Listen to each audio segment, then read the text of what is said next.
आप सभी का स्वागत है अन्नदाता कार्यक्रम में। आपके साथ मैं हूं सोनाली सिंह। हमारे देश के किसान जन का पोषक है, वह श्रम का देवता है, अन्नदाता है। उसमें ही भारत की आत्मा निवास करती है। ऐसे ही किसानों की प्रगति के लिए हम खेती बाड़ी से जुड़ी हुई बहुत सी नई लाभकारी जानकारियां हर रोज सुबह लेकर आते हैं। तो चलिए कार्यक्रम शुरू करने से पहले देखते हैं क्या है आज के अन्नदाता में। मसूर की फसल से अधिक उत्पादन लेने की तकनीक।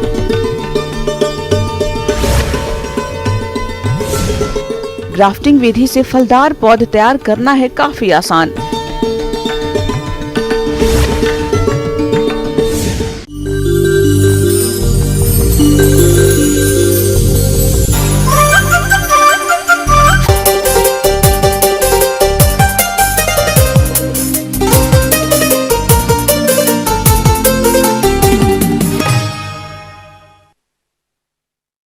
प्रदेश के जिन किसानों ने मसूर की खेती की है, उनकी फसल अभी फूल और फली बनने की अवस्था पर है और फसल से अधिक उत्पादन मिले, इसके लिए समय पर सिंचाई के साथ हानिकारक कीट और रोगों से फसल का बचाव करना जरूरी होता है। तो इन सभी कार्यों को आप कब और किस प्रकार से करें, इस बारे में जानकारी दे रहे हैं जवाहरलाल नेहरू कृषि विश्वविद्यालय जबलपुर के डॉक्टर शेखर सिंह बघेल।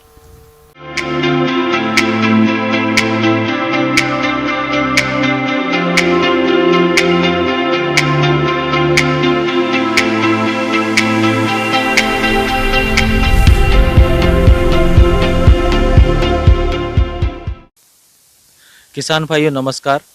मसूर की फसल हमारे खेत में इस वक्त लहलहा रही है और इस वक्त अगर हम मसूर की जो फसल है उसमें अगर समसामयिक खेती की बात करें तो विशेष रूप से आपको ध्यान रखना है कि इस वक्त हमारी मसूर की फसल में विशेष रूप से पानी की सिंचाई महत्वपूर्ण होती है।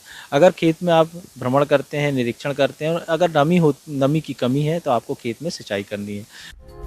किसान भाइयों, मसूर की फसल को माहू कीट और इल्लियों द्वारा अधिक नुकसान पहुंचाया जाता है, जिसकी वजह से फसल के उत्पादन में भारी कमी आती है और किसानों को आर्थिक नुकसान झेलना पड़ता है। इसीलिए आप इनकी पहचान करके समय रहते नियंत्रण करें। साथ ही आपको ध्यान रखना है कि कहीं पे आपको किसी प्रकार से जब आपका फलियां बन रही हैं तो उस वक्त भी हेलियोथिस या हमारे कीटों की समस्या आती है। तो ऐसे समय में हमको चाहिए कि हम खेत में टी आकार की खूंटियां लगाएं। तो शुरुआत में आपके खेत में इस प्रकार के जो इल्लियां हैं इनकी समस्या से निजात मिलेगा।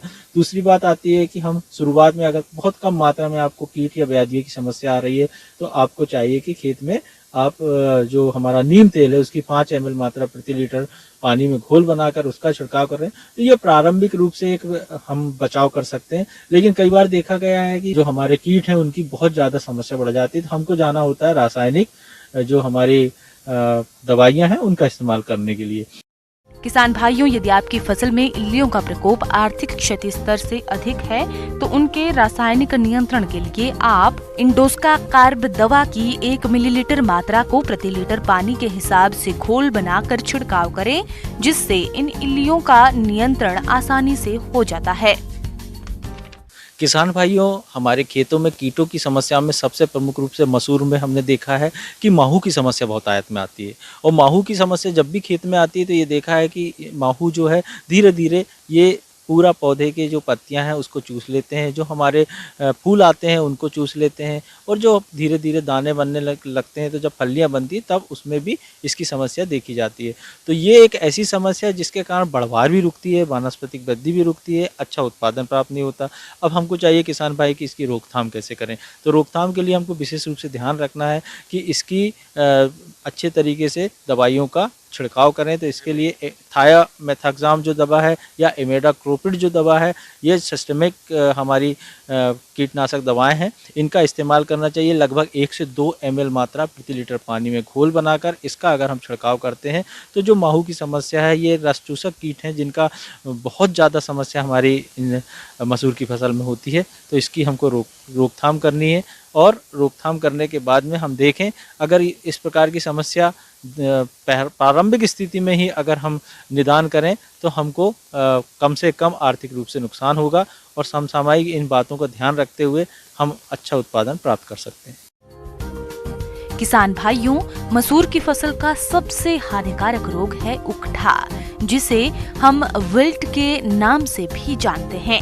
इस रोग के प्रकोप से फसल के उत्पादन पर बुरा असर पड़ता है। इसीलिए आप इस रोग के प्रमुख लक्षणों के आधार पर पहचान करके सही समय पर नियंत्रण करें। आप ये देखते हैं कि कहीं पे किसी प्रकार से उगरा की समस्या आपके खेत में दिखाई दे रही है।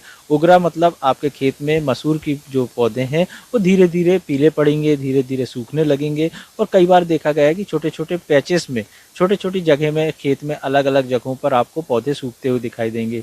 तो ये एक बहुत बड़ी हमारी फसल के लिए सबसे नुकसानदायक समस्या है, जिसके कारण विशेष रूप से हमारा उत्पादन को कमी आती है। तो हमें ध्यान रखना है कि उगरा की अगर समस्या आ रही है तो प्रारंभिक रूप में तो हमें विशेष बातें हैं, जैसे बीजोपचार है।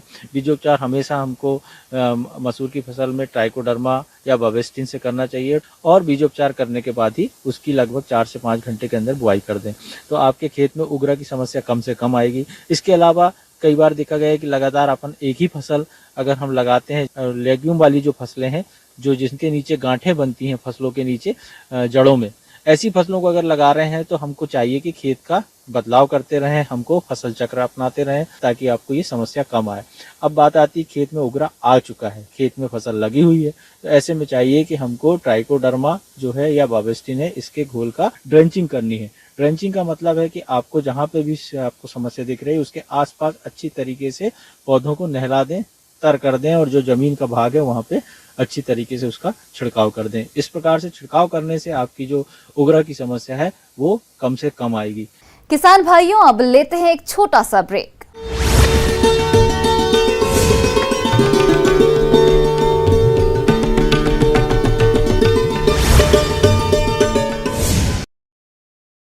सीमा आवास पर बीजेपी की बड़ी बैठक